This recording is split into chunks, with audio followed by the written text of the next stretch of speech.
Hey guys, what's going on? How you doing? Welcome back to the channel. So let's take a brief look around the inspector. Generally speaking, in the inspector, there are going to be two different tables by default and a channel strip area similar to what you'll find in a mixer. So when you first interact with the inspector, collapse, disclosure triangle. You may have this first one collapse. So if it's collapsed, you'll see what happens here. Region.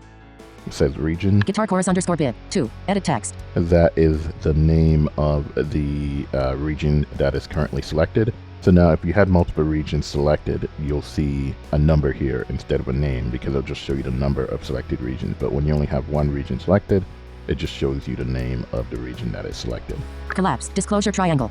So you see right from there, it goes to another collapse, disclosure triangle. Track. Goes to track. So now the next one is going to be the name of the track. Dirty Guitars Menace. Edit text. When I navigated to the track in the track header, it was called Dirty Guitars Menace. So you see that is the name of the selected track. Mixer layout area. And then this is a mixer's layout area where you can interact and you'll find a channel strip, and that's one place where you can set your inputs, your outputs, you can solo mute the track, you can add audio effects, etc., etc. Now you can solo mute the track from the track header, but this is also where you can see just the channel strip that is in focus, unlike with the mixer where you see all the channel strips. This one inside the inspector only shows you the channel strip for the track that you have selected. All right, so let's jump back to the top of this window. Collapse, disclosure triangle. In here, you're going to see that you can expand these, and when you expand these, there's going to be a table with some settings. So collapse, disclosure triangle. if I hit VO space on that collapse, disclosure triangle. Expanding. You see it says expanded. Region. That says region. Guitar chorus underscore bid. 2. Edit text. Guitar chorus underscore BIP, which means bounce in place. And that's the region that's selected. Table. No selection. But this time there's a table. And when you interact with this table, any settings inside of this table that you adjust are only going to adjust the selected region or selected regions if you have multiple regions selected. So this, the settings inside of this table only apply to whatever region or regions are selected. Now, if I continue going again, we're going to see the collapse disclosure triangle again. Collapse, disclosure triangle. And this is going to expand the track inspector. So we just looked at the table that houses the region inspector. So now if I expand this, expanding, this is going to show the track inspector. Track. It says track. Dirty Guitars Menace. Edit text. Dirty Guitars Menace, which is the name of the track that we're working with. Table. No selection. And now if I interact with this table, any setting I change is going to affect the track as a whole, not just the selected region. And then as I said next to this, mixer layout area. If you navigate with your right arrow, it's a mixer layout area. And once again, if you interact with the mixer layout area, you're going to see a channel strip very similar to what you see in the mixer, but you're only going to see the channel strip for the selected track.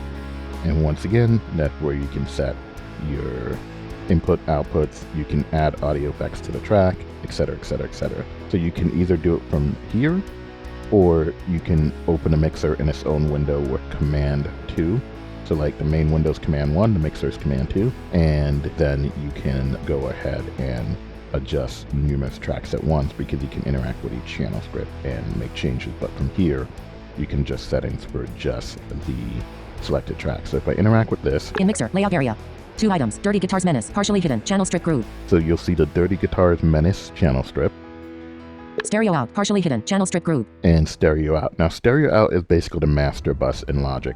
So that's where if you can put like a bus compressor, if you want to put a compressor to glue your mix together, or, you know, a limiter, if you want to put a limiter at the end of your signal chain to make sure things are louder, etc., etc., etc. Put some EQ under, a bus EQ to EQ the entire mix, etc. So the stereo out is your master output. Dirty Guitars Menace, partially hidden, channel strip and groove. That's the channel strip for the selected track. So if you interact with this, in Dirty Git off, solo, switch off, mute, switch off, monitoring, switch, mixed, record, switch, 0.0 decibels, volume fader, slider. And I'm using VO left arrow to navigate because when you interact, it now puts you at the end of the channel strip. So you see it has solo, mute, you can turn on input monitoring, you can record enable the track, and you got your volume fader. So now if I continue going, off, minus 13.5, peak button. You see that's your peak meter. So if I play the project, this will change as audio change. And if you want to clear this, just VO space on press, it. off, minus 13.5, peak button. And now if I play, 3 bars 4 beats 960 ticks. 0 point off, minus 11.5, peak button. You see right there the value changes. And now what happens with a peak meter is every time the value changes, it's gonna show you the highest value. So the reason it was saying 13 before was because I'd played the project through and it got to a point where the highest level that the peak meter encountered was negative 13. This time I played it a little bit longer, so it got to a value of negative 11. Negative 11 obviously is going to be higher than negative 13. So it will only show you the highest value until you clear it, and you clear it by pressing VO space. So if you want to see the value at a specific point and you've been playing for a while, you got to remember to hit VO space on this to see the value at that point in time. So if I hit space and play this through a little bit, and now I'm going to move off of the meter. 0.0 decibel off, minus 11.0, peak button. 0.0 decibels, volume fader slider. And that's the volume fader, and now I'm going to move back onto the meter. Off, minus 10.8, peak button. So you see as the project plays through, it's constantly showing you the highest value. 0 point off, minus 10.8, peak button. But if I want to see in this part where it's going to get quieter, 0 off, minus 10.8, peak see button. the value isn't changing, so if I VO space to clear it, Press, 0 point off, minus 15.6, peak button. 3 bars 4 beats 960 ticks. now it shows you the lower values. So there you go. So that's overview of using the meters. All right, so let's continue through this a little bit. Off, 0.0, volume, 0.0, text. I'm not sure why the volume fader is displayed there as well, but you can adjust it there. You have to go back to the other option. Off, minus 0.0 decibels, volume Right fader there. slider. So the other side of the peak meter to adjust the volume fader. All right, I'm going to go past the peak meter in the second volume fader display. Off, minus off, 0.0, volume 0, pan, circular slider. So that's the pan, so that's where you can pan your track to the left or right. Just interact with that and VO right to pan to the right and VO left to pan to the left. Automation, groove. That's where you can set up automation. Off, groove, groove button. That is where you can add the track to a group. You can add edit groups, selection groups, etc., etc. That's a topic for another time, much like automation is. Stereo output button. Stereo output. So this is where you can change the output that the track is routed to. Right now it's routed to the master bus. If you wanted to route this to another bus because you wanted to route all your guitars to one bus, etc., etc., you can do this from right here. Send button button. This is where you can set up send. So if you want to send to like a reverb or something like that, you can VO space here and add a send to the track. You just VO space on this. Menu 7 items check mark, no send. And go down this list and choose the bus you want to send to. Bus, output, submenu, bus, submenu. And you can also send it to an output as well. So if you want to say, you know, route this through some external gear and re-record it, you can send it to an output without changing the fact that it's being sent to the master bus. So you can send it to an output, pick a different output other than 1, 2, and route it through some external gear, etc., etc. Or you can go to a bus, which is the most common usage here. Bus, submenu 38 items, bus 1. And you select a bus. And so let's go with bus 1 for now. Bus 1.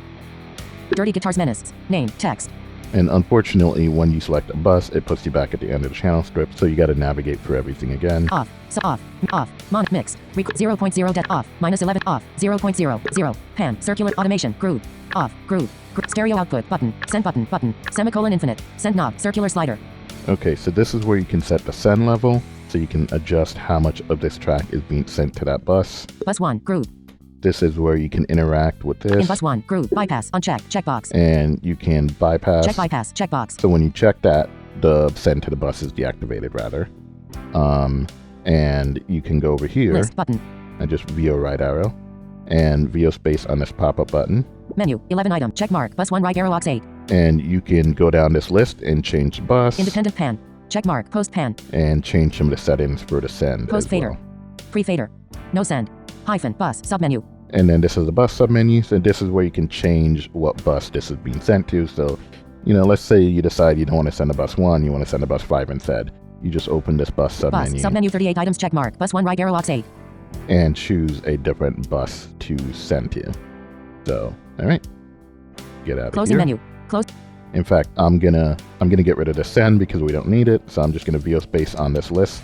Menu, elect check mark, bus 1 right arrow check mark, bus 1 right independent pan, check mark, post pan. By the way, post pan is between pre-fader and post fader. So pre-fader means that the signal is sent after the effects but before the fader. So the signal is sent after the effects but before your channel volume fader and also before the pan. So the pan in that you have the channel strip set to isn't going to affect the signal that's being sent to the bus. Whereas post pan means that the signal is being sent after any effects that you have on the track and after the pan. So the pan knob on the track will affect the signal being sent to the bus, but the volume fader still won't affect the signal being sent to the bus. And then post fader means no matter what you do on the track, everything is going to affect the signal being sent to the bus. So if you have effects on the track, those effects, the signal is passing through those effects. If you have the track pan to the left, then it's only going to get sent to the bus pan to the left.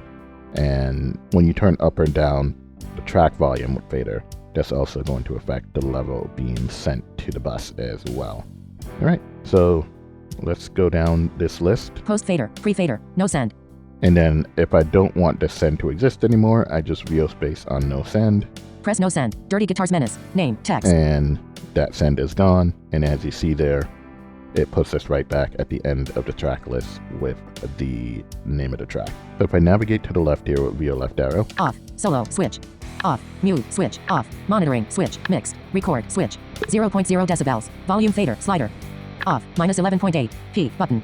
Off. 0.0. Volume. 0. Pan. Circular slider. Automation. Groove. Off. Groove. Stereo output. Button. Send button. Button.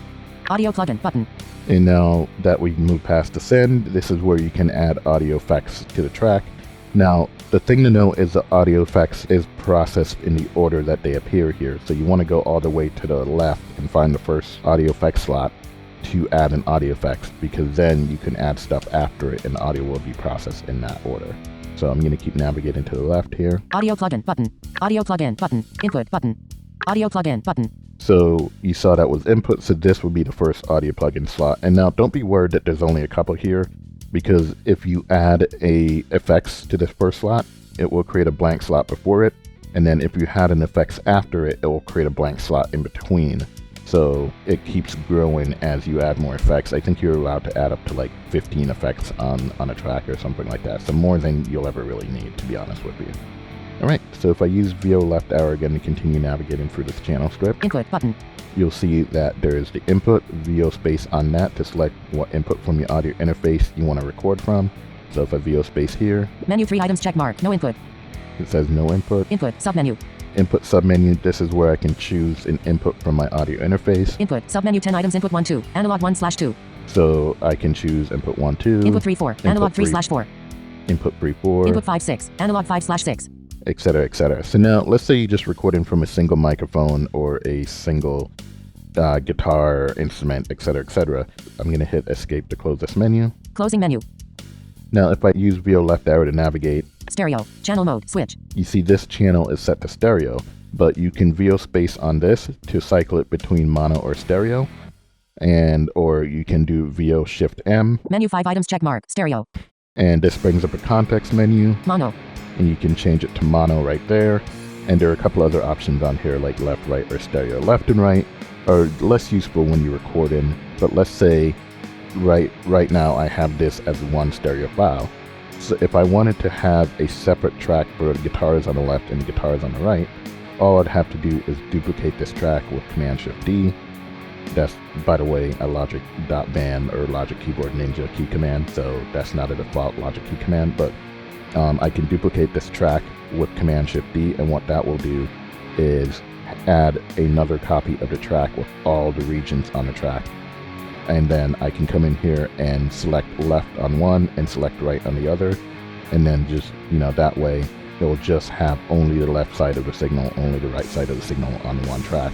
And then I just use the pan knob to pan the left one all the way to the left, and the pan knob to pan the right one all the way to the right. So that's where the left and right options from this menu, and I'll down arrow, VO down arrow through this menu. Check mark, stereo, left.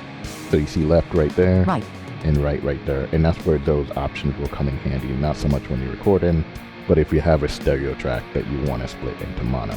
And just to clarify, Logic does have Command D, which will duplicate the track, but that will only duplicate the track in the settings of the track. It won't duplicate the regions on the track. So then when you do Command D, you'll have to go back to the first track and copy all the regions, go back to the second track and paste them. So Command-Shift-D does save you a step in that regards. And then the last option on this list Surround. is Surround. And that's where if you are doing a surround project, you can set your input to be surround and then use a surround panner instead of the regular stereo left-right panner. Alright, so I'm going to hit escape to close this. Closing menu. Stereo. Channel mode. Switch. Off. Equalizer thumbnail button. You can add the channel EQ to the track as a plugin just by clicking this button right here. Off. Gain reduction meter. Switch. And if you want to add the stock Logic compressor to the track, you can do that just by hitting this button here. And remember, they're going to get applied in the order that you hit these buttons. So if you hit EQ first, EQ is going to be the first thing in a chain. If you hit compressor first, the compressor is going to be the first thing in the chain, and then the EQ will be added after it if you hit the EQ button second. All right, so let's continue here. Setting button. Setting, this is where you can choose a preset for the track, or a channel strip setting as Logic calls it. So they have many presets that have EQs and compressors and reverb and delays and all sorts of stuff already kind of set up for different scenarios. They have a couple for vocals, a couple if you're recording a guitar, if you're recording a bass, there's some if you're recording drums, etc, etc, etc. So you can VO space on this and go through some of those presets. They're in submenus. If you VO space, Menu. 10 items. Next channel strip setting. Shift right bracket. so you can use shift right bracket and shift left bracket to go to the next and previous channel strip setting when you have a track selected. Previous channel strip setting. Shift left bracket. Copy channel strip setting command option. C. You Charlie. can use Command Option C to copy this channel strip setting and then go select another track and paste it on that track. That's one way to move settings from one track to another. Paste channel strip setting. Dim command option. V. And Picture. if you have a channel strip setting selected, you can paste it onto another track either from this menu option or by using the keyboard Command Option V. Paste plugins only. Dim command shift option. V. Picture. And you have the option here to only paste the plugins and none of the other channel strip settings, because the channel strip settings include the pan knob and the inputs and stuff like that. Paste sends only. Dim shift option. V. Picture. And then you have the option to paste just the sends and none of the other channel strip settings. Reset channel strip option. Z.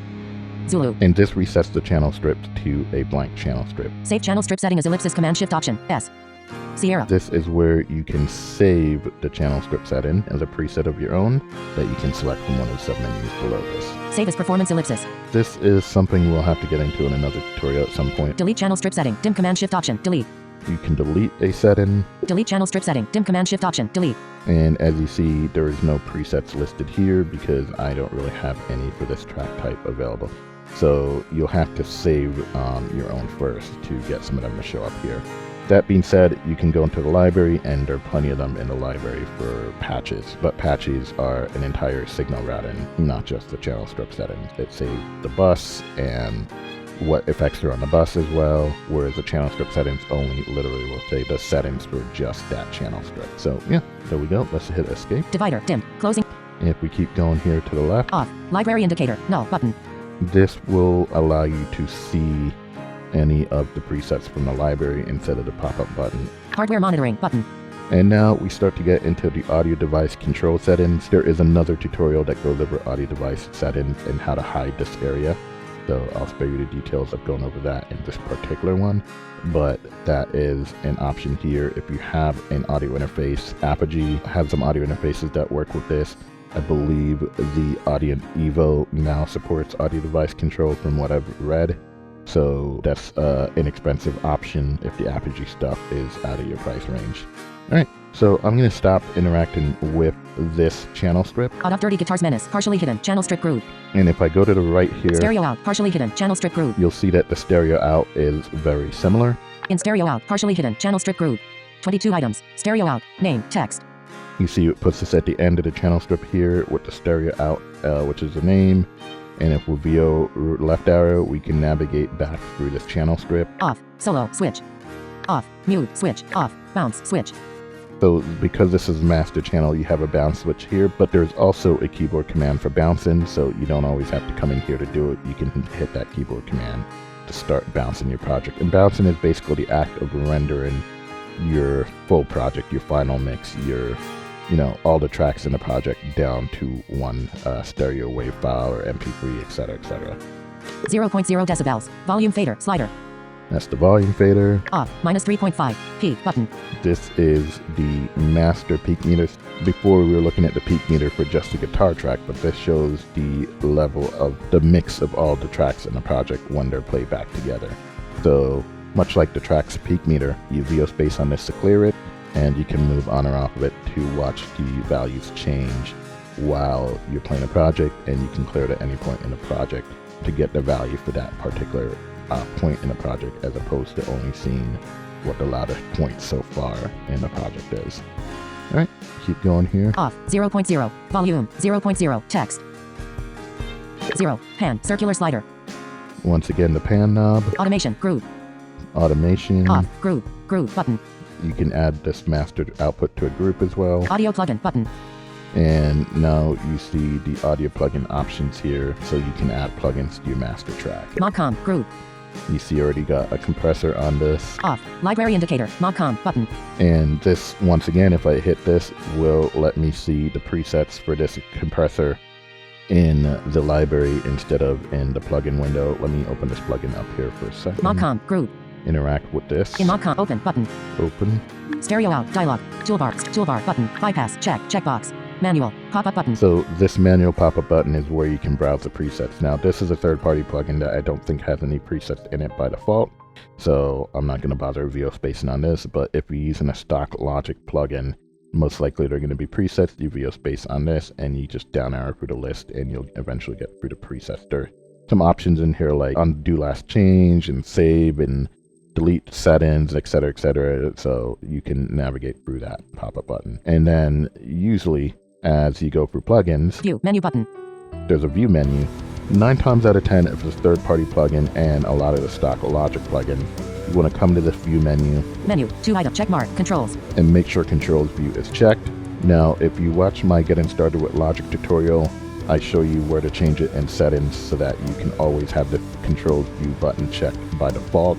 All right. So hit escape. Check mark. Controls. Closing menu. View menu button. Close that menu, and if we navigate, Link. Uncheck. Checkbox. Button. Collapse. Disclosure triangle. and this collapse disclosure triangle, you want to VO space on this to expand it. Expanding button. Scroll area. And then if you interact with the scroll area, In scroll area. 53 items. Bypass. you'll see all the plugin settings in here, and you can adjust the parameters, etc., etc., etc. So that's a little bit of an overview on working with plugins once you have them instantiated onto a Out track. of scroll area. All right, so I'm gonna close this window. So I'm just gonna hit Command W. Now in Z project. Z project number 2 faster Dirobatize drums. Tracks. Window. Open button. So Bypass. Uncheck. you see Checkbox. I'm back in the plugin thing here. I'm gonna stop Out of interacting. Modcom. Groove. Off. Library indicator. Modcom button. Like I said, that allows you to see the presets in the library instead of in that pop-up button I just showed you. Insert bar button. This is what it does when you have a plugin on the track already. So if I VO left one more, Compressor. Groove. you see I tried the stock Logic compressor, and if I interact with In this, compressor. Bypass. Check. you Checkbox. see that it's bypassed because I have that checked right now. Open button. Open List button. and list. If you VO space on this, Menu. 23 compressor. Sub no plugin. Recent. Dim. And. Roots. Submenu. you can change the plugin that's on the track right now, or you can go back to Recent. No plugin. no plugin. If you VO space on this, it just makes it a blank slot again and gets rid of that plugin. Divider. Dim. And another thing to be aware of, Open button. if I open this, Stereo out. Dialog. Toolbar. Stereo out. Side chain. Stereo out. Close button. Close button. Stereo out. Toolbar button. Bypass. Uncheck. Checkbox. that bypass button, you notice it's unchecked. So it's really weird, and you want to be aware of this. When you have the actual plugin window open, the bypass button works the opposite way. So when it's checked, that means the plugin is active, but when it's unchecked, that means the plugin is bypassed. But when you're looking at it on a channel script, so let me close this window. Now in Z project. Z project number 2 bypass. Check. Checkbox. When you're looking at it on the channel script, the bypass being checked means that the plugin is bypassed. Open button. And then you can open it, List button. and you can change it there. Out of compressor. Groove. Now if I stop interacting with the compressor and use your right arrow, Insert bar button. you see there's an insert, and that's a blank slot where I can put a new plugin. So if I VO space on this, Menu 22 items. Check recent. Dim. And. Roots. BX underscore rock ignite. Nadir. Submenu. I can add a new plugin to that slot in between the two compressors if I wanted. Closing menu. Or, like I said, you can go after the Off. compressor, Library indicator. Modcom. Groove. Audio plugin button. and right there where it says audio plugin, that's a blank slot. So if you VO space, Menu 22 recent. Dim. And. BX underscore ignite. Nadir. Submenu. you can add a new plugin after that compressor if you want something after the compressor instead of before it. Alright, so hit escape here. Closing menu. And now if I navigate to the left, we're going to pass the two compressors again. Modcom, groove, off. Library insert bar button. Compressor, groove, off. Library indicator, compressor button. Once again, the library indicator, which lets you see the presets in the library instead of in the pop-up button in the plugin window. Insert bar button. You can put a plugin at the front of the chain here. Stereo, channel mode, switch. That's stereo. This is the master track, so you probably want to leave this on stereo and not change the channel mode here. Off, EQ button. Once again, you can add the EQ to the track. On, 0 decibels. Gain reduction meter, switch. You see that says on because the compressor is on the track, and you can open the compressor from here or clicking the open button on the compressor like I showed you earlier. Setting button. And once again, you can choose some settings and presets for the master track from here as well, or save some settings of your master track here. Off, library indicator, no button. Same deal, you can view the presets from the library. Off, library indicator, no button. And that's it for the stereo track. So I'm going to stop interacting with this. Out of stereo out, partially hidden, channel strict groove. And I'm going to stop interacting with the mixer layout area. Out of mixer, layout area. Hope you found that useful. Hope that was helpful. If you got something you'd like to see me cover in a future tutorial, please feel free to leave that in the comment below. Also, feel free to subscribe to both the blog and the YouTube channel. If you have a tip or trick of your own that you'd like to share with the community, or something you'd love to see me cover in a future tutorial, please feel free to leave that in the comment below. And until next time, as always, happy recording.